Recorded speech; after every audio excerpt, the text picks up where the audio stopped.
রাষ্ট্রপতি নির্বাচনে বিএনপি প্রার্থী মির্জা ফখরুল ইসলাম আলমগীর ও ১১ দলীয় ঐক্যের প্রার্থী অলি আহমদের মনোনয়ন বৈধ ঘোষণা করেছে নির্বাচন কমিশন।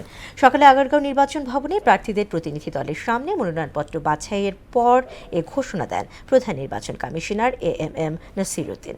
এমআর আসাদের রিপোর্ট। গেল বৃহস্পতিবার রাষ্ট্রপতি নির্বাচনের মনোনয়নপত্র জমা দেওয়ার পর তা যাচাই বাছাই হয় নির্বাচন ভবনে। প্রধান নির্বাচন কমিশনার এএমএম নাসির উদ্দিন প্রার্থীদের প্রতিনিধিদের সামনে মনোনয়নপত্র বাছাই করেন।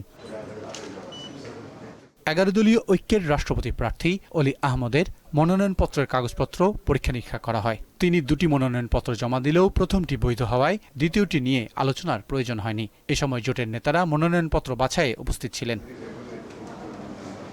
পরে ১১ দলীয় ঐক্যের নেতারা বলেন, সংবিধান সংস্কার করে রাষ্ট্রপতি নির্বাচন হলে সংসদ সদস্যদের মতামতের প্রতিফলন ঘটত।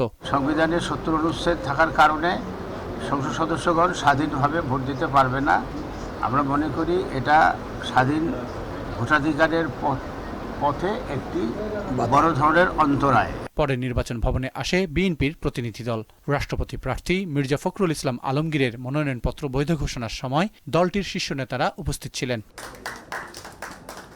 মনোনয়নপত্র বাছাই শেষে বিএনপির জাতীয় স্থায়ী কমিটির সদস্য গয়েশ্বর চন্দ্র রায় জানান, রাষ্ট্রপতি নির্বাচন ইস্যুতে প্রচলিত সংবিধান অনুযায়ী কাজ করবে বিএনপি। আমার প্রচলিত সংবিধান অনুযায়ী আমাকে পথ চলতে হবে। সেই সংবিধানে আমার যেখানে বাধা আছে সেই বাধা অতিক্রম করার জন্য আমাকে সংসদ থেকে সংশোধন করতে হবে।